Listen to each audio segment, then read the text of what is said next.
My name is Ashley Wilson, and at 29, I watched my family transform my wedding day into a nightmare of manipulation and betrayal. What my parents and sister didn't know was that my grandfather Mason had anticipated their schemes. While they were busy sabotaging my special day with Ryan, they had no idea that the real will was safely hidden, waiting to be revealed. As we escaped to our Maldives honeymoon, I held the ultimate truth that would change everything.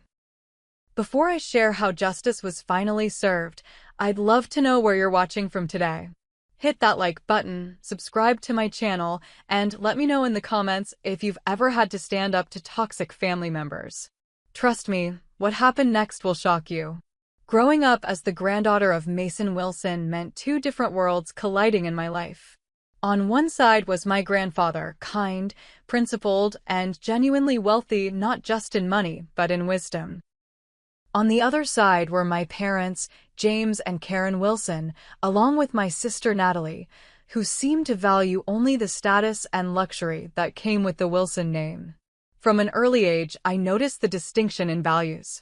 While my parents hosted extravagant parties at their suburban mansion and my sister paraded designer clothes through high school hallways, my grandfather lived in a modest home on a beautiful lake property. Despite owning several successful businesses and having considerable investments, Mason preferred simplicity and authenticity. Money is just a tool, Ash, he would tell me during our fishing trips at the lake. It's what you build with it that matters. Those weekends at the lake house became my sanctuary, the place where I learned to value substance over appearance. By the time I finished law school and began my career as an environmental lawyer at 25, the divide between my philosophy and my family's had grown into a chasm. My parents considered my career choice wasteful of my education. You could be making 3 times more in corporate law, my father would argue during holiday dinners. The Wilson name should be on downtown buildings, not protest signs. My mother would add her disapproving glance. Darling, no one important will take you seriously when you're dressed in those practical clothes. Natalie, 2 years younger, but somehow always positioned as the sensible daughter, had followed my father into investment banking. At least one of us understands the importance of appearance, she would say while showing off her latest luxury purchase. Grandfather Mason, however, couldn't have been prouder of my choices. You're fighting for something bigger than yourself, he'd say during our weekly phone calls. That's the true Wilson legacy I want to leave behind. When I met Ryan Mitchell at a hospital fundraiser 3 years ago, the divide grew even wider. Ryan, a 35-year-old pediatric surgeon, had grown up in a blue-collar family, worked his way through medical school on scholarships, and chosen pediatrics because kids deserve champions, even if it pays less than other specialties. His warm brown eyes, genuine laugh, and unwavering moral compass drew me in immediately. My family's reaction to Ryan was predictably shallow. A surgeon is acceptable, I suppose, my mother had said after our first dinner together. But a pediatric surgeon? That's hardly the most profitable specialty. My father was more direct. He drives a Honda, Ashley. A 5-year-old Honda. What will people think? Natalie didn't even attempt diplomacy. He's cute enough, but you could do so much better in our circles. Bradford Taylor has been asking about you, and his family owns half of downtown.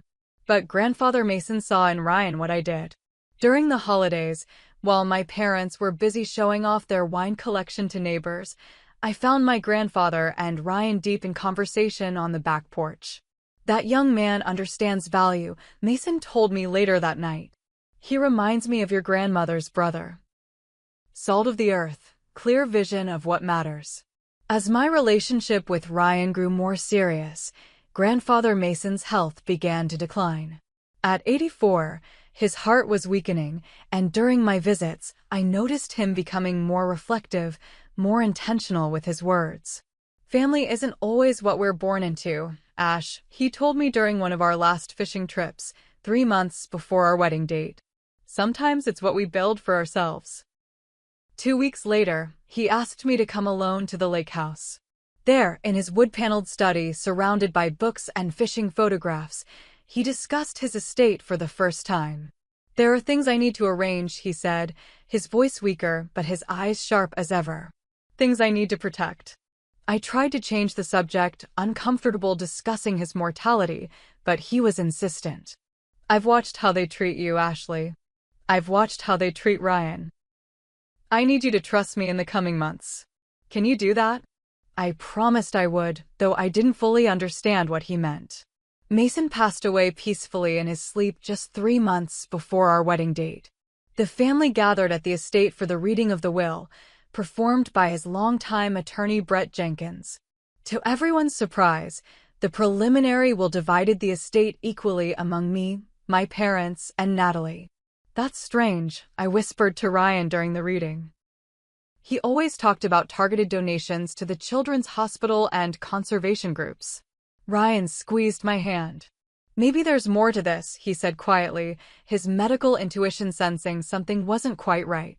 What we didn't realize then was how dramatically my family's behavior would change after that reading, and how it would culminate in the destruction of what should have been the happiest day of our lives. The transformation in my family's attitude toward Ryan after the will reading was both sudden and suspicious. My mother, who had previously referred to him as that doctor with the economy car, now called him our future son-in-law with practiced warmth.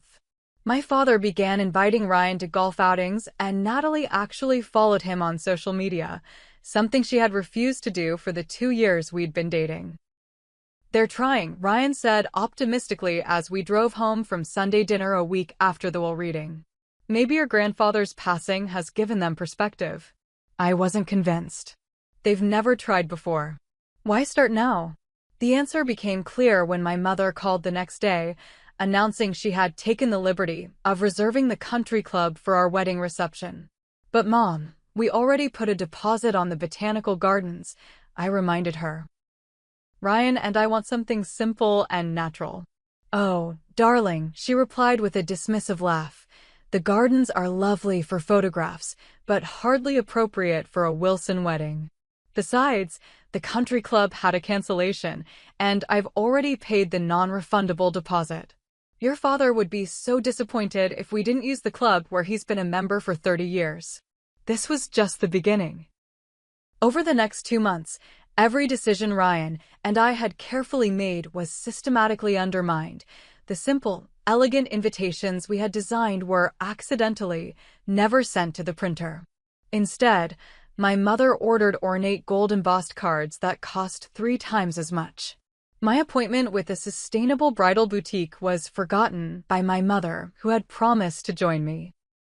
Instead, she scheduled a private showing at an exclusive salon where she had already selected a ball gown with a cathedral train, the opposite of the simple sheath dress I had wanted.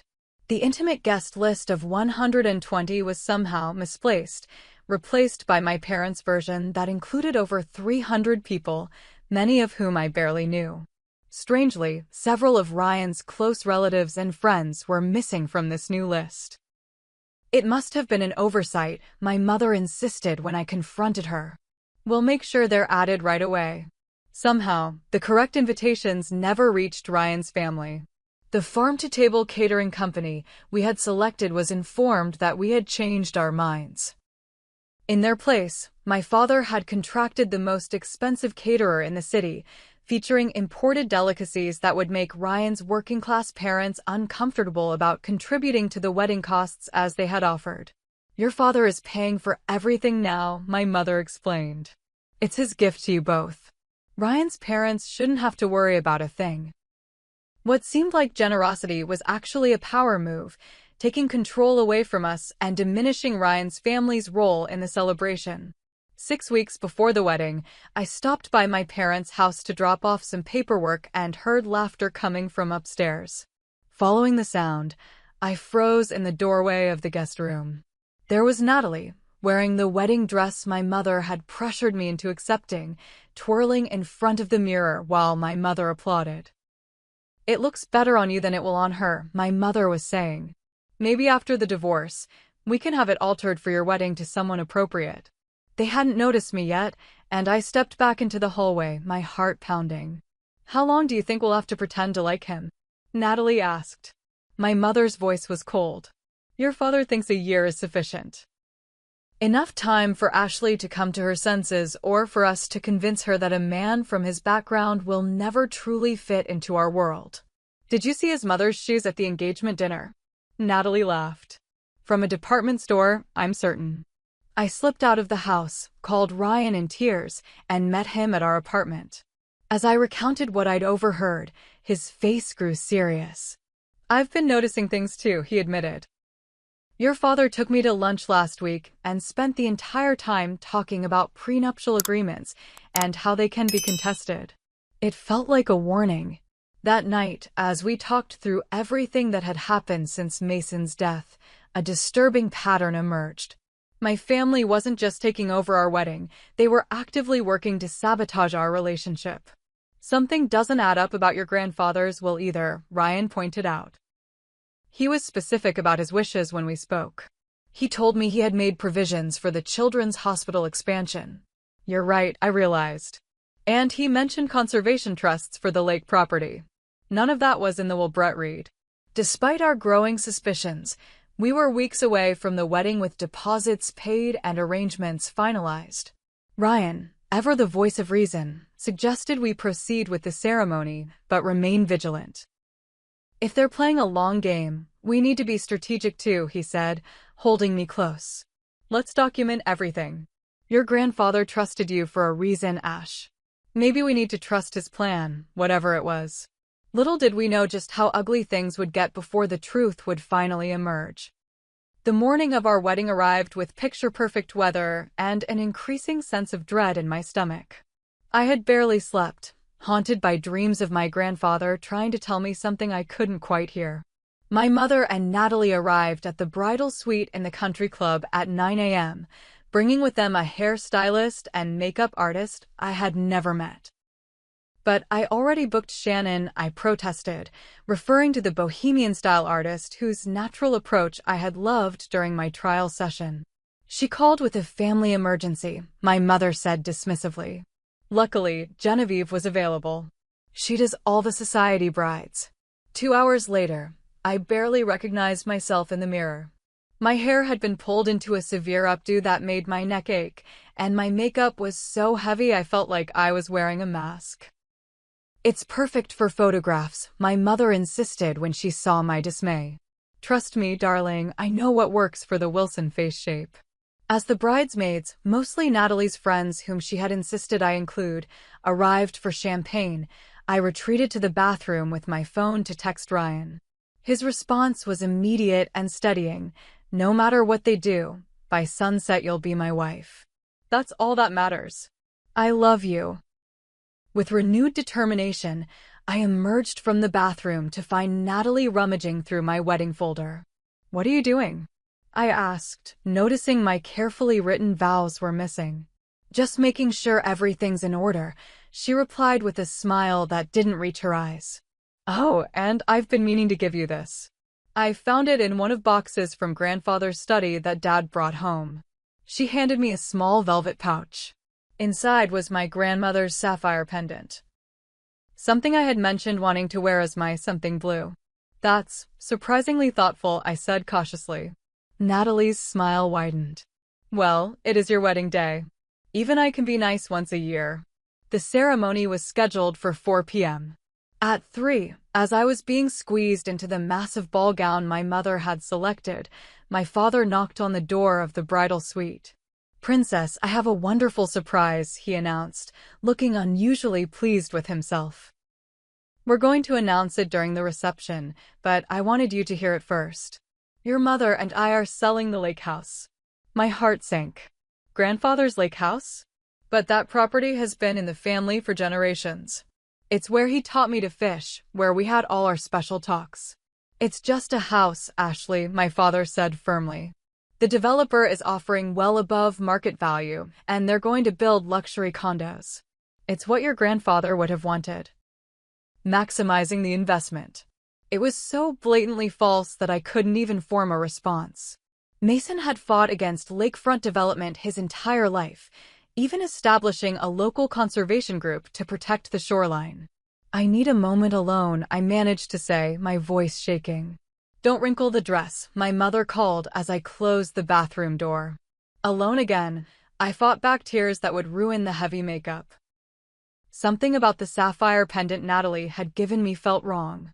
Examining it closely, I realized it was a replica. The original had a small chip on the back from when my grandmother had accidentally dropped it. This stone was flawless. A knock on the door interrupted my thoughts. It was my cousin Heather, the only family member I had insisted on including in the bridal party. "Your vows," she whispered, handing me a folded paper. Natalie switched them. "These are the real ones from your folder." "What did she replace them with?" Heather grimaced. "Pages from your teenage diary. The entries about your crush on Justin Phillips from 10th grade. Before I could process this latest sabotage, it was time to line up for the ceremony. As I took my father's arm for the walk down the aisle, he leaned in and whispered, "Try to look happier. We have important clients watching." The ceremony itself was a blur. I focused entirely on Ryan's face. His steady gaze cutting through the chaos, his gentle hands as we exchanged rings, his unwavering voice as he promised to stand by me through whatever came our way.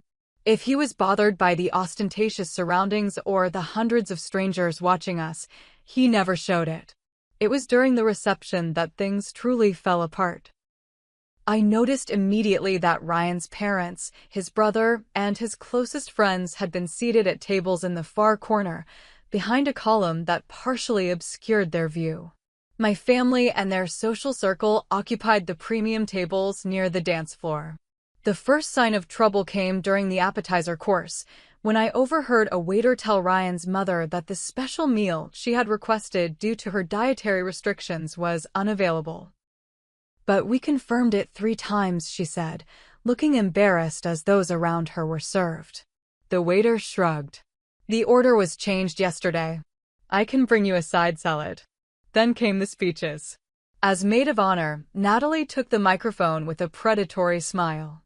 "For those who don't know me, I'm the sister who got the style jeans," she began, earning uncomfortable laughter. "Ashley and I have always been different."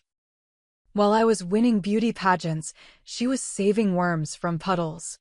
While I was dating the quarterback, she was organizing petitions for the school cafeteria to use less plastic. What followed was 10 minutes of thinly veiled insults disguised as sisterly teasing, including several embarrassing childhood stories I had specifically asked her not to mention. "And now she's landed a doctor," Natalie concluded with a wink. "Not a plastic surgeon or a specialist with private patients, but still, at least he's a doctor. To Ashley and Ryan, may your love of economy cars and secondhand furniture bring you happiness in your cozy little future." As she sat down to scattered applause, my father stood up, already slightly drunk from the premium scotch he'd been drinking since before the ceremony. "When my Ashley told us she was dating a doctor, I had high hopes," he began, not bothering with any warm introduction. "I pictured summer homes and charity galas. Then we met Ryan, and well," he chuckled, raising his glass, "at least he's a doctor." I felt Ryan stiffen beside me as my father continued. "In all seriousness, the Mitchells may not be used to our way of life, but we welcome them to the experience. Who knows? Maybe some of our standards will rub off and Ryan will finally upgrade that Honda." As forced laughter rippled through the room, I watched Ryan's parents exchange pained glances. His father, a hard-working electrician who had sacrificed everything to put his sons through college, looked down at his plate. I leaned over to Ryan and whispered, "I'm so sorry." "Not your fault," he replied, his jaw tight. "But I'm starting to think your grandfather was trying to warn you about something bigger than wedding sabotage." During the awkward dinner that followed, I excused myself to use the restroom. Passing by the coat check, I noticed my father's suit jacket hanging on a hook. Acting on instinct, I checked the inside pocket and found a folded document. As I partially pulled it out, I saw the letterhead of my grandfather's law firm and fragments of what appeared to be a torn will, different from the one that had been read after his death. Before I could examine it further, I heard voices approaching and quickly pushed the paper back into the pocket. Ducking into a nearby alcove, I overheard my parents and sister in the hallway. The prenup might be solid, but there are always ways around these things, my father was saying. After seeing how pathetic his family is, I'm more convinced than ever that he's after the Wilson money. Did you see his mother's face during your speech? Natalie laughed. Like a deer in headlights. These people don't belong in our world. Once the honeymoon is over, we'll start working on Ashley, my mother added. A few months of subtle comments about differences in upbringing, some well-placed concerns about their compatibility. She'll be filing for divorce by their first anniversary. And if not, there's always the real Will to consider, my father muttered. Brett knows what to do if she doesn't come to her senses. Their voices faded as they returned to the reception. I stood frozen, pieces clicking into place. There was another Will. My family knew about it. And somehow, they had convinced Brett Jenkins, my grandfather's trusted lawyer for 30 years, to participate in whatever scheme they were running. I rushed to find Ryan, my elaborate dress rustling as I moved through the crowded reception. He was standing alone near the gift table, watching the dance floor with a strained expression. We need to leave, I said urgently. Now. I'll explain everything, but we need to go. One look at my face told him all he needed to know. Without hesitation, he nodded. Lead the way. In the chaos of the reception, with guests drinking and dancing, no one noticed as the bride and groom slipped out the side door, leaving behind a celebration that had never truly been ours. Ryan's Honda, the same one my father had repeatedly mocked, waited in the country club parking lot, adorned with the traditional, just married, decorations his brother had surprised us with. In any other circumstance, the sight would have made me smile. Now it represented escape. The lake house, I said as Ryan started the engine. We need to go to grandfather's lake house before they sell it. Are you sure? What about our flight to the Maldives tomorrow? Trust me, I insisted, already working to remove the pins from my painful updo. I think grandfather left something there for us to find. As we drove through the gathering dusk, I explained everything. The torn will I'd glimpsed in my father's pocket, the conversation I'd overheard, and the growing suspicion that my family had somehow manipulated my grandfather's final wishes. That would explain why the will reading seemed so out of character, Ryan said, navigating the winding road toward the lake. No specific bequests, no charitable donations, just a simple equal split. It didn't sound like Mason at all. The lake house stood silent and serene against the darkening sky, its weathered wooden exterior holding decades of memories. Using the key I'd kept since my grandfather's passing, we entered the familiar space that smelled of old books and pine. We need to check his study, I said, kicking off the uncomfortable wedding heels and hiking up my voluminous skirt. That's where he kept everything important. Mason's study remained exactly as he'd left it. Fishing photographs on the walls, shelves lined with books on conservation and local history, his ancient desk dominating the room. Ryan and I began a methodical search, checking drawers, looking behind pictures, and scanning bookshelves for anything out of place. What exactly are we looking for? Ryan asked after 30 minutes of fruitless searching. I don't know, I admitted, frustration mounting. A document, a letter. Something that would explain what's really going on. I sank into my grandfather's leather chair, the absurdity of the situation hitting me, still in my wedding dress, husband of less than 6 hours, searching for hidden secrets instead of celebrating our marriage. He would have put it somewhere I would think to look, I reasoned aloud. Somewhere that had meaning to us. My eyes fell on the fishing photograph above the fireplace, Mason and me, holding up a trophy-sized bass from the summer I turned 16. It had been a particularly significant catch because I had insisted on using my own hand-tied fly against his gentle advice to use a lure for that specific spot on the lake. Sometimes you have to trust your own instincts, even when more experienced people tell you otherwise, he had said when my unconventional approach proved successful. That's the mark of true wisdom, Ash. I stood and walked to the photograph, lifting it carefully from the wall. Behind it was a small wall safe I had never seen before. Ryan, I called, my heart racing. I need a combination. Ryan joined me, examining the simple dial mechanism. Any ideas? I thought for a moment, then tried my birth date. Nothing. My grandmother's birth date. Still nothing. What about the date you caught that fish? Ryan suggested, pointing to the photograph. I smiled at his perception. June 16th, the year I turned 16. I dialed June 16th, 16, and the safe clicked open. Inside was a sealed envelope, a flash drive, and a legal document bearing the heading Last Will and Testament of Mason James Wilson. With trembling hands, I removed all 3 items and placed them on the desk. You should read the letter first, Ryan suggested, pulling up a chair beside me. The envelope was addressed simply to Ashley in my grandfather's distinctive handwriting. Breaking the seal, I began to read aloud. My dearest Ashley, if you're reading this, then you've likely discovered that things aren't as they seemed at the official reading of my will. I apologize for the deception, but after a lifetime of observing your parents' and sister's behavior, I knew I needed to take precautions. The document you found in the safe is my true will. The version Brett Jenkins read to the family was part of a test, one that, sadly, I predicted your family would fail. Brett has instructions to reveal the truth 1 month after your wedding, unless you contact him sooner using the phrase "the base flies in June." I wanted to see how your family would behave when they believed they would receive equal shares of my estate. Would they finally accept Ryan? Would they respect your wedding wishes? Would they show the character I've spent decades hoping they might develop? I suspect, since you're reading this before your honeymoon, that they've shown their true colors.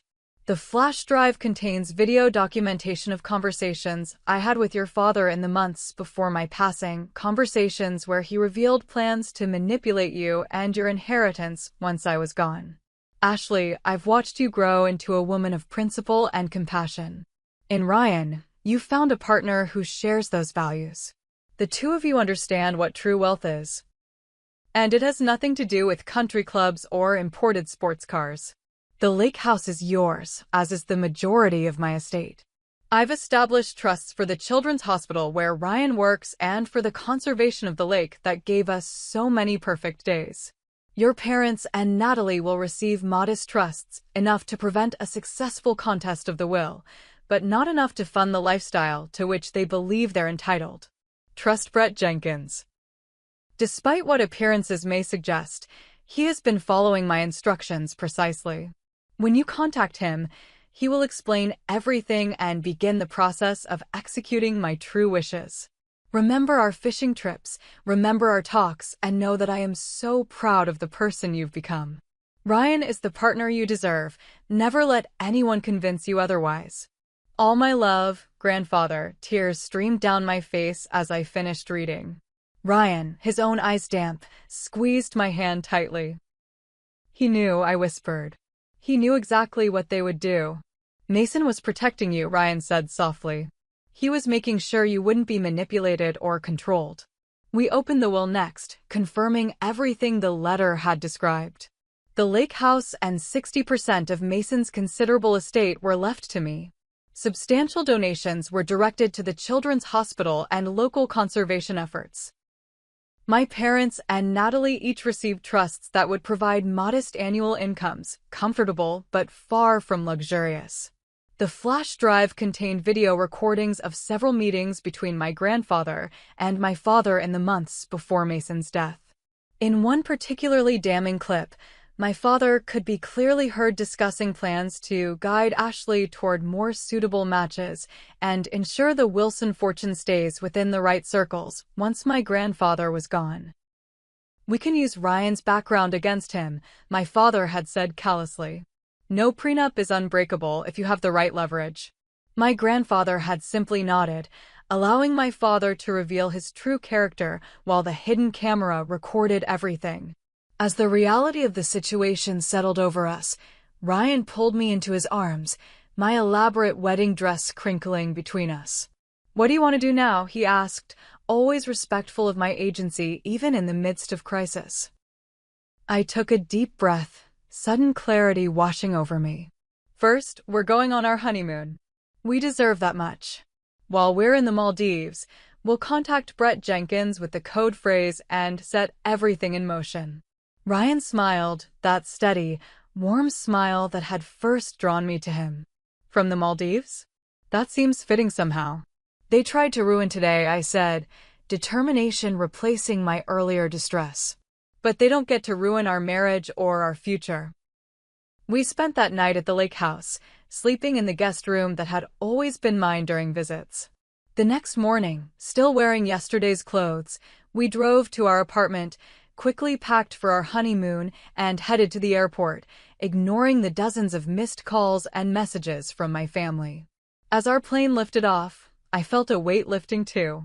Whatever confrontation awaited us upon our return, we would face it together, with the truth and my grandfather's wisdom firmly on our side. The transition from wedding disaster to tropical paradise was surreal. One day I was fleeing my own reception in a massive ball gown. The next, I was walking barefoot on pristine white sand, the Indian Ocean stretching endlessly before me in shades of turquoise and azure. Our overwater bungalow at the Maldivian resort offered privacy and breathtaking beauty, the perfect setting to process everything that had happened and plan our next steps. On our first morning, as the sun rose over the calm waters, Ryan and I sat on our private deck with coffee, Mason's letter between us. The phrase is "the base flies in June," I reminded myself, reaching for my phone. I should call Brett now, while it's still business hours back home. Ryan nodded supportively, taking my free hand as I dialed the number for Jenkins Legal Services. After identifying myself to the receptionist, I was quickly connected to Brett's private line. Ashley, he answered immediately, his voice a mixture of relief and concern. I've been hoping you'd call. Are you safe? Your parents have been telling everyone you had some kind of breakdown at the reception. I'm fine, Brett. I'm with Ryan in the Maldives. I took a deep breath. The base flies in June. There was a moment of silence, then an audible sigh. Thank God. Mason said you'd figure it out. Where did you find it? The lake house. Yes. Behind the fishing photo. Perfect. That means you have the true will and the evidence. I've been maintaining the charade as Mason instructed, but it hasn't been easy. Your father has already begun the process to contest the preliminary will, demanding a larger share and accelerated distribution of assets. This news, while shocking, only confirmed what we'd discovered. They're trying to sell the lake house, Brett. My father announced it during our reception.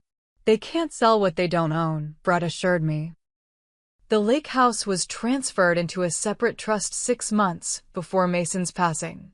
They've been speaking with a real estate agent who's actually working for me, another part of Mason's plan to see how far they would go. The intricate layers of my grandfather's foresight were remarkable. He had anticipated every move my family might make and prepared countermeasures for each one. What happens now? I asked. Brett's voice took on a professional tone. With your authorization, I'll begin executing the true will. The video evidence will be crucial if your family contests, which I expect they will. I'll need you to document everything that happened with the wedding as well, all the instances of sabotage, the conversations you overheard, everything. They'll say it's just family disagreements over wedding plans, Ryan pointed out, leaning close to the phone. How do we prove malicious intent? Mason thought of that too, Brett replied. Start contacting your original vendors, the ones your family canceled or changed. Get written statements about who contacted them and what was said. I've already been quietly gathering evidence of your parents' financial activities since Mason's death. They've been quite busy making plans for money they don't actually have. After arranging to send Brett all the necessary documentation securely, we ended the call with a plan in place. For the next 3 days, between swims in crystal-clear waters and dinners under the stars, Ryan and I methodically documented everything we could remember about the wedding sabotage. The wedding planner we had initially hired before my mother took over confirmed via email that she had received a call from Karen Wilson claiming I had changed my mind about the entire aesthetic and would no longer require her services. The Botanical Garden venue manager forwarded an email from my father canceling our reservation, citing the bride's dissatisfaction with the accommodations. The farm-to-table caterer sent a copy of the cancellation form signed by my mother using my name. Each piece of evidence painted a clearer picture of deliberate interference and deception. But it wasn't until the 4th day of our honeymoon that we discovered just how far my family's betrayal had gone. "Ashley, you need to see this," Ryan called from the bungalow while I was reading on the deck. His tone made me rush inside immediately. On his laptop screen was an email from his brother Mike with an attachment, a social media post from Natalie. It showed a clearly photoshopped image of me crying hysterically at the reception, with the caption, "When the stress of marrying down finally hits. Prayers for my sister as she gets the help she needs." #mental health awareness, #family first. Accompanying the screenshot was a message from Mike. "This is all over their social circles. Your in-laws are telling everyone you had a nervous breakdown and Ryan took advantage by rushing you away from people who could help. They've been to your apartment building twice, trying to convince the manager to let them in for a wellness check." My hands trembled as I scrolled through more screenshots. My mother had posted a somber request for privacy during this difficult family time. My father had given a quote to the local society page claiming I had been under tremendous pressure and that they were working with medical professionals to ensure my well-being. They're trying to build a case that I'm mentally unstable, I realized, ice forming in my stomach.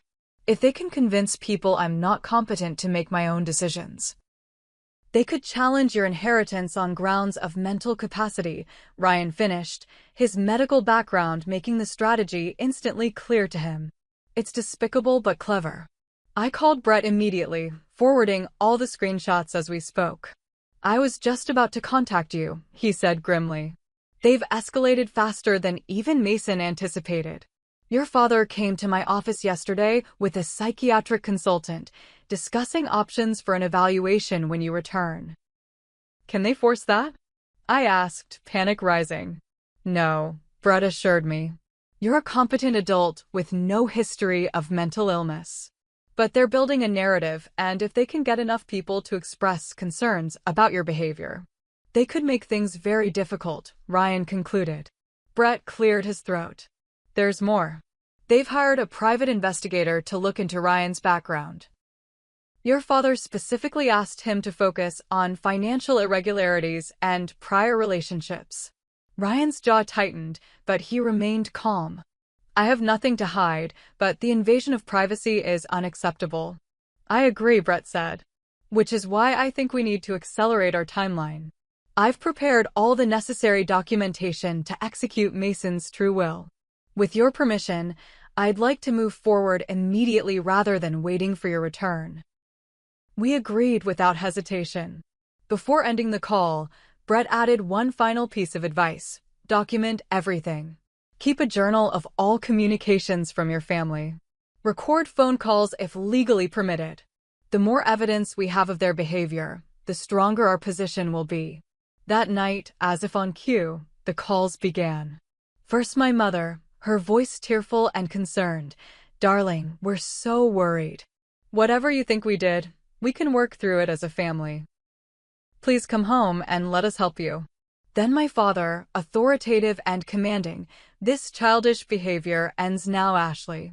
You're a Wilson, and Wilsons don't air family disagreements in public. Return home immediately or there will be consequences." Finally Natalie, her message dripping with false sympathy. "Sis, everyone understands the pressure got to you. No one's judging. Just ditch the doctor and come home. Daddy's already talking to divorce attorneys who can keep this all quiet."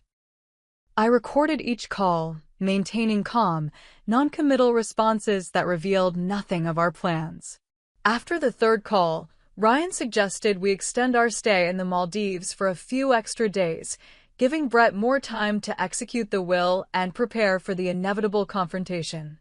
"The resort has availability," he noted, "and we're safer here, away from their influence and potential manipulations." I agreed, grateful once again for his steady presence and clear thinking.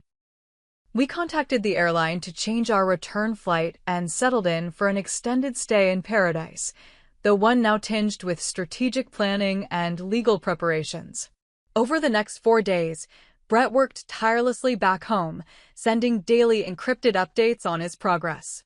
The true will had been officially filed with the probate court. The preliminary will had been withdrawn with a formal explanation of its purpose as a test of character. The video evidence had been secured with multiple authenticated copies. Meanwhile, my family grew increasingly desperate in their communications. "We've spoken with Dr. Lewis about residential treatment options," my mother texted. "Very discreet, very comfortable. We can handle all the arrangements." Ryan's background check raised several concerns, my father claimed in a voicemail, not specifying any actual findings. "We're only trying to protect you from a serious mistake. Your mental health exemption for the prenup is already being prepared," Natalie wrote, revealing their assumption that they could invalidate my marriage contract. No one will ever know. Each message, each call, each text became another piece of evidence documenting their true intentions. What they didn't realize was that while they were building a false narrative about my mental state, they were simultaneously creating a perfect record of their own manipulation and deception. On our final night in the Maldives, Ryan and I sat on our deck under a canopy of stars, the gentle sound of waves providing a peaceful backdrop to our conversation. "Are you ready for what comes next?" Ryan asked, his fingers intertwined with mine. I considered the question carefully. "I'm sad that it has to be this way. They're still my family, despite everything. But I'm ready for the truth to come out. I'm ready to honor grandfather's wishes and start our life together without their interference." Ryan nodded thoughtfully. "Your grandfather saw this coming long before we did. He tried to give them chances to change, to see beyond money and status. And they failed every test," I concluded. "Now they have to face the consequences." As the tropical night enveloped us in its warm embrace, I felt a strange mixture of grief and determination. The family I had grown up with had revealed themselves to be people I couldn't trust or respect. Yet, through that painful revelation, my bond with Ryan had only strengthened, and my connection to my grandfather's legacy had deepened. "Tomorrow we fly home," I said, resting my head on Ryan's shoulder. "And we end this on our terms." "On Mason's terms," Ryan corrected gently. "He's still looking out for you, even now." The thought brought tears to my eyes. Not of sadness, but of gratitude for the true family bonds that transcended even death. Whatever confrontation awaited us back home, we would face it with the strength of those bonds guiding us forward. Our return flight landed on a crisp autumn afternoon, the seasonal change during our extended honeymoon mirroring the transformation in our own lives. Brett Jenkins was waiting at the arrival gate, his familiar figure a welcome sight amid the uncertainty of what lay ahead. "Welcome home," he greeted us warmly, helping with our luggage. "Everything is in place for tomorrow's meeting. Your family believes it's about accelerating the distribution of assets from the preliminary will. They have no idea what's actually coming." The three of us drove directly to Brett's office, where we spent hours reviewing documents, practicing responses to potential arguments, and finalizing our strategy. Brett had reserved a conference room at his firm for the family meeting, selecting a neutral territory where we would have home field advantage. "Get some rest tonight," he advised as we concluded our preparations. "Tomorrow will be emotionally challenging, but legally we're on solid ground." Ryan and I checked into a hotel rather than returning to our apartment, uncertain whether my family might be monitoring our home. That night, despite the comfortable surroundings, sleep came fitfully as my mind rehearsed various scenarios for the confrontation ahead. Morning arrived with a clarity that comes from absolute certainty. As I dressed in a professional navy suit, worlds away from the ornate wedding gown I'd last worn in my family's presence, I felt my grandfather's strength flowing through me. We arrived at Jenkins Legal Services 30 minutes before the scheduled meeting time. Brett had arranged the conference room strategically, a large oval table with Ryan and me positioned beside him at the head, facing the door. A projection screen was set up behind us, its contents hidden until the right moment. In an adjacent room, 2 court reporters and a videographer waited, ready to document everything. "Your family just arrived in the lobby," Brett's assistant informed us at precisely 10 a.m. "Shall I send them up?" Brett nodded, his expression professional but determined. "It's time." The door opened moments later, revealing my parents and sister, all impeccably dressed and wearing expressions of concerned superiority that faltered momentarily when they saw me sitting calmly beside Ryan. "Ashley," my mother rushed forward, arms outstretched. "We've been so worried. Please take your seats," Brett interrupted smoothly. "We have a great deal to discuss, and I've scheduled exactly 90 minutes for this meeting." My father's eyes narrowed suspiciously. "What is the meaning of this setup, Brett?" "I thought we were here to discuss accelerating the asset distribution." "In a manner of speaking, we are," Brett replied, gesturing again to the chairs across from us. "Please, sit down so we can begin." Once they were seated, looking increasingly wary, Brett opened a folder and removed a document. "Before we proceed, I need to inform you that this meeting is being recorded with video and stenography, as is standard for matters of significant estate execution." He gestured toward the discrete cameras in the corners of the room. "Do I have everyone's acknowledgement and consent to this recording?" My family exchanged glances before my father reluctantly agreed for all of them. I noted the momentary flash of worry in his eyes, the first crack in his confident facade. "Excellent," Brett continued. "Now, to business. I've called this meeting to execute the final will and testament of Mason James Wilson." "We've already done that," Natalie interjected impatiently. 3 months ago. That's why we're here, to speed up the distribution." Brett smiled thinly. "I'm afraid what we reviewed 3 months ago was not Mason's final will, but rather a preliminary document designed specifically as what Mr. Wilson called a test of character." He slid copies of the true will across the table. "This is Mason Wilson's actual final will and testament, properly executed and witnessed 6 months before his passing."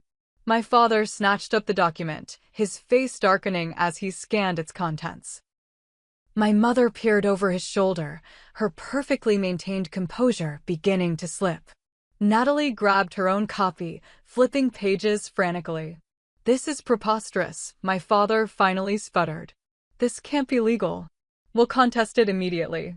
"You're welcome to try," Brett replied calmly, "but I should inform you that Mason anticipated that response.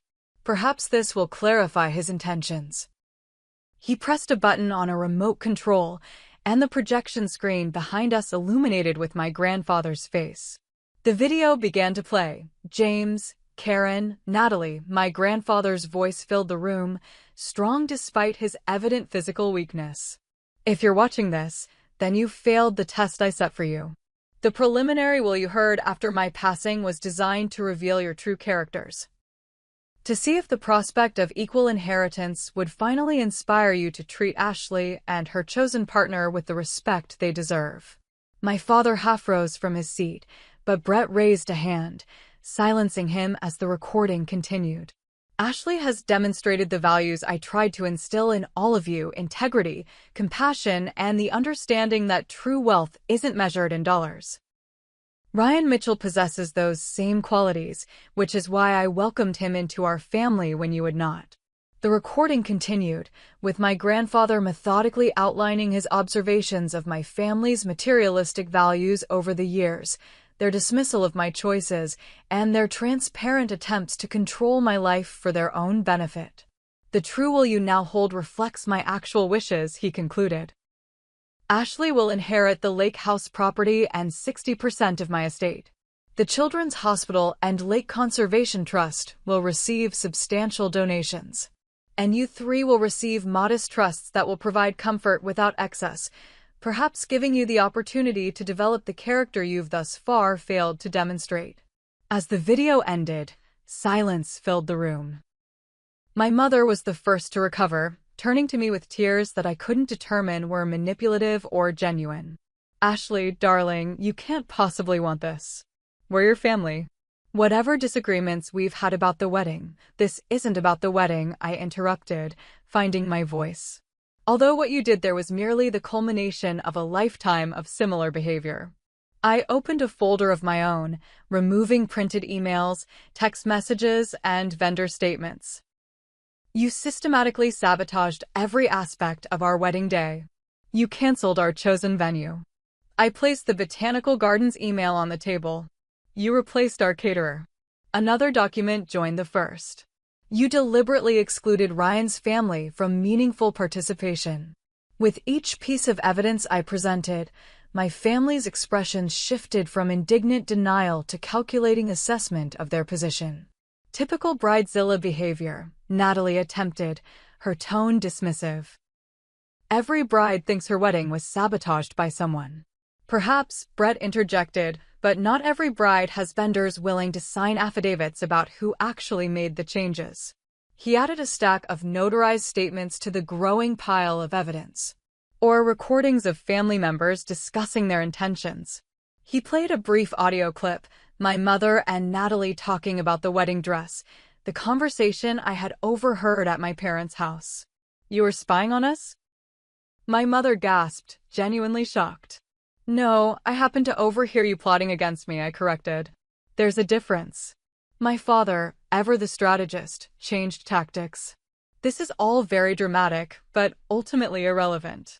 Family disagreements about wedding plans don't invalidate Mason's original will. True, Brett acknowledged. But this might.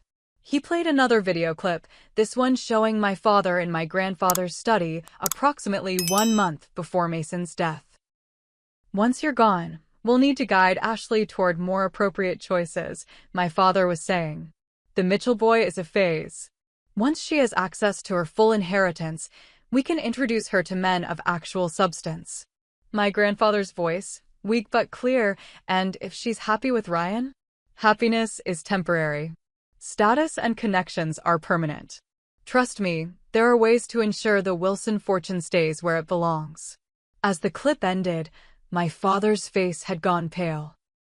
Where did you get that? You were recording private conversations? That's illegal. Mason recorded those conversations with full legal disclosure, Brett countered smoothly. The camera was visible, and the room contained posted notice of recording, a security measure he had implemented years ago after several valuable items disappeared during family gatherings.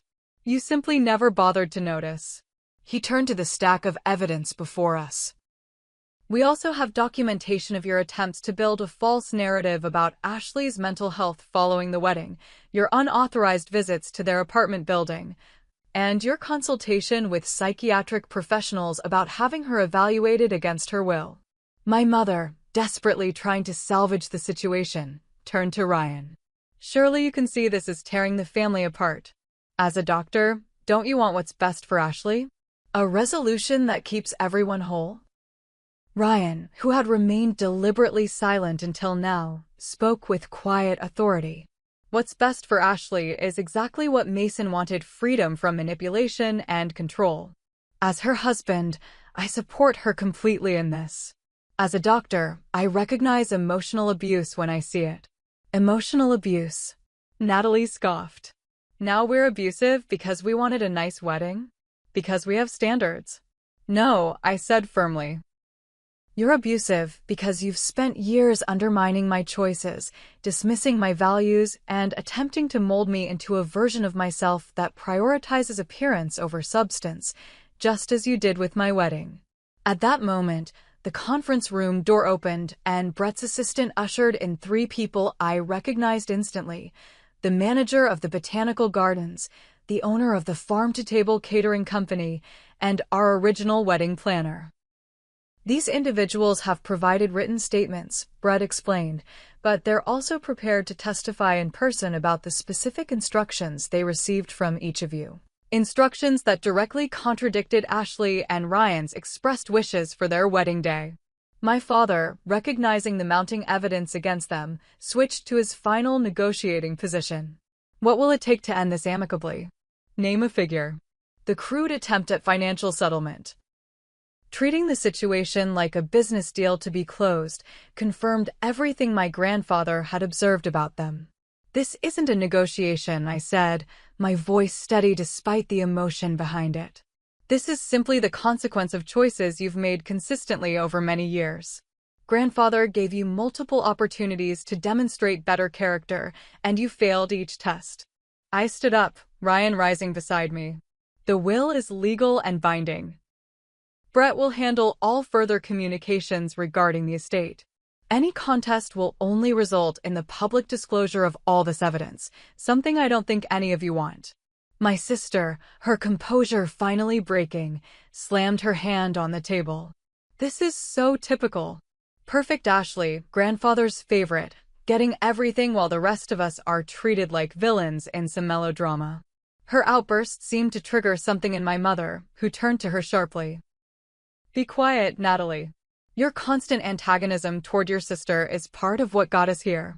If you hadn't insisted on that ridiculous maid of honor speech, if you hadn't switched her vows with her diary entries, you told me to do that." Natalie shot back. "You said it would be a funny prank that would put her in her place. I never said to humiliate her in front of hundreds of people. And it was your idea to try on her wedding dress enough."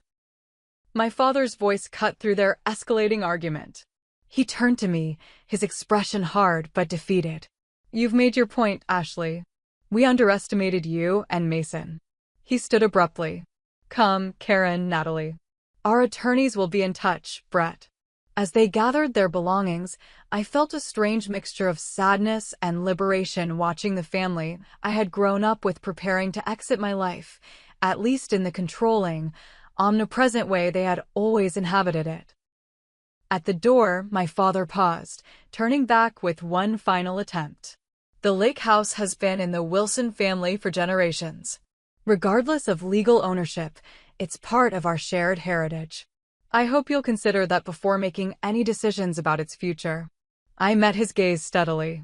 "I will honor the property and its history the way grandfather did, by protecting it from development and preserving it for future generations who value more than just its monetary worth." With that, they departed, leaving behind the heavy silence that follows significant endings and precedes new beginnings. Brett looked between Ryan and me. "You did well. Both of you. Mason would be proud." As we gathered our documentation and prepared to leave, I felt the weight of the confrontation lifting. Whatever legal challenges might still lie ahead, the truth had finally been spoken aloud, and there was no returning to the old patterns of manipulation and control. Outside Brett's office building, Ryan and I stood in the autumn sunshine, facing each other in the first quiet moment we'd had since the meeting began. "Are you okay?" he asked gently. I considered the question carefully, searching my feelings. "Yes," I finally answered. Not happy about how things turned out with my family, but at peace with standing up for the truth. "For us." Ryan smiled, that steady, reassuring smile that had been my anchor throughout everything. "Then let's go home." Our home. And start building the life your grandfather believed in. Hand in hand, we walked toward our future, leaving behind the wreckage of old expectations and embracing the freedom to define family on our own terms. 6 months passed like turning pages in a new chapter of life. The lake house, once a weekend retreat, had become our permanent home after extensive renovations that preserved its rustic charm while updating its functionality. Large windows overlooking the water now filled the space with natural light, and my grandfather's study remained largely untouched, a sanctuary of memories and wisdom. The legal aftermath of our confrontation had unfolded much as Brett predicted. My family initially filed to contest the will, but quickly retreated when their attorneys reviewed the extensive evidence against them.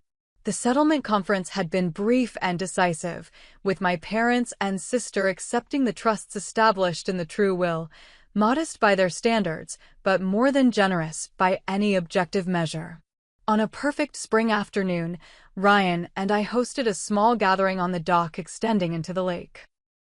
Unlike our original wedding, this vow renewal ceremony included only people who truly cared about our happiness, Ryan's parents and brother, a handful of close friends, and Brett Jenkins, who had become more than just our attorney.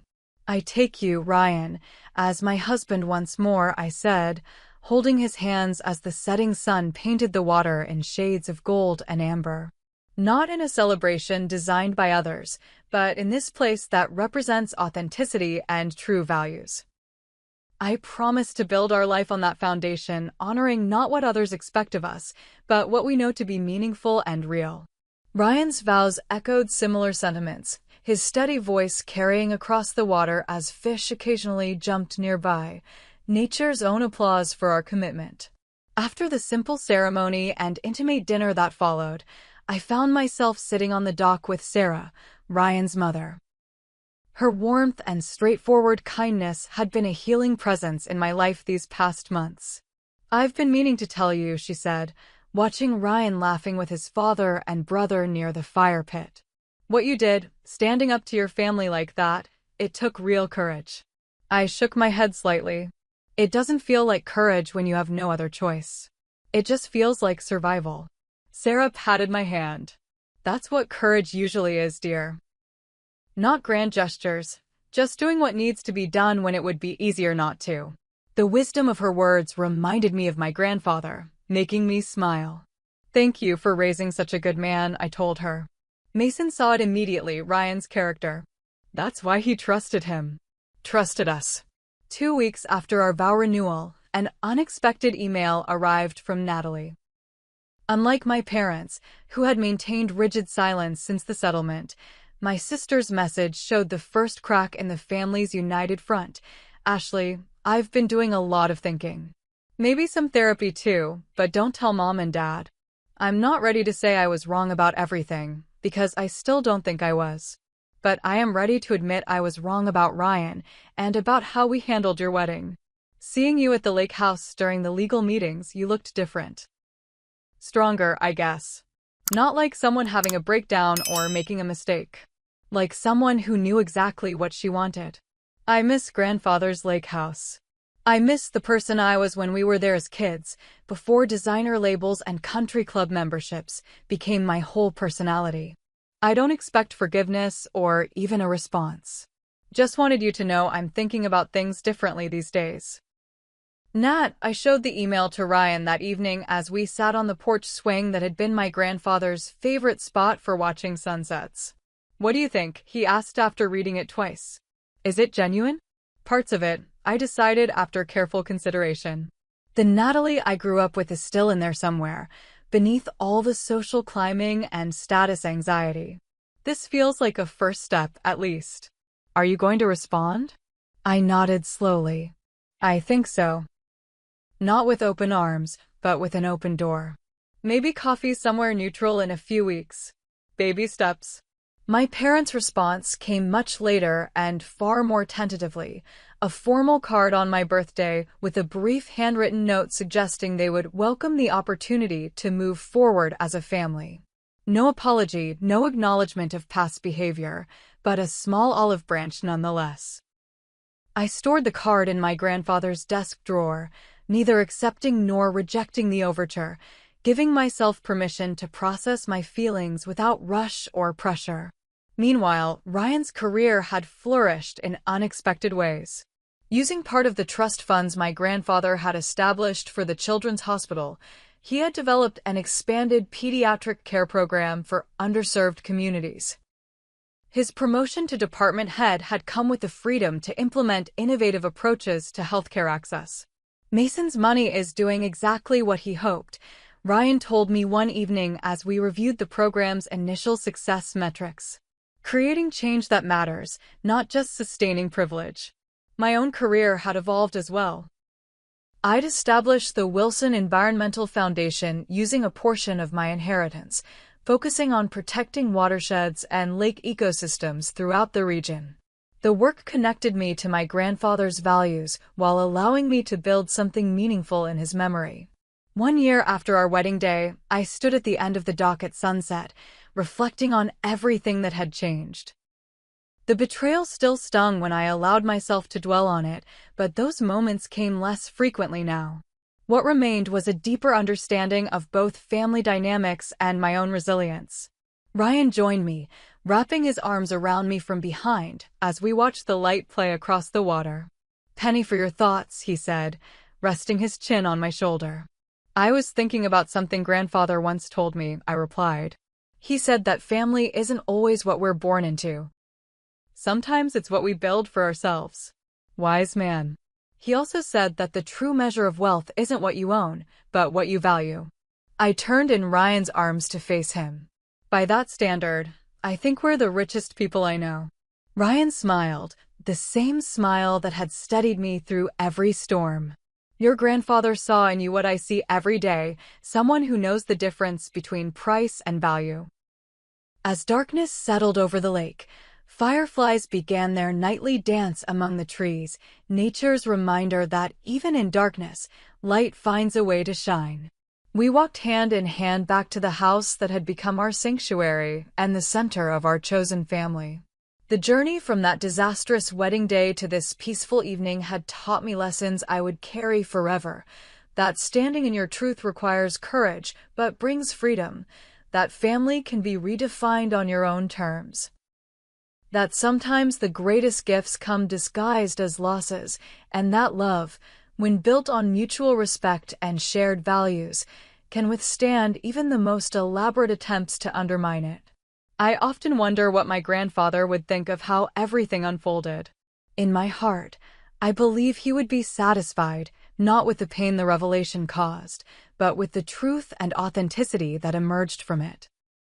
His final gift wasn't just the inheritance or the lake house, but the opportunity to define my life on my own terms, free from manipulation and false expectations.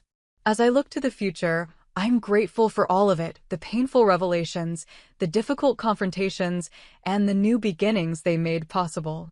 I'm grateful for Ryan's unwavering support, for Brett's principled guidance, and most of all, for my grandfather's wisdom and foresight. If there's one thing I've learned through this journey, it's that sometimes you have to lose the family you thought you had to find the family you truly need. And sometimes, sending the real will from a paradise island with the person who truly loves you is the perfect way to start that process. What about you? Have you ever had to make difficult choices to protect your future happiness? Have you discovered that family is sometimes defined by love and respect rather than blood? Share your experiences in the comments below, and don't forget to like and subscribe if this story resonated with you. Your support means the world to me as I continue to share the lessons I've learned about finding authentic connections in a world that often values appearances over substance. Thank you for being part of my journey, and I wish you the courage to create a life that honors your own true values.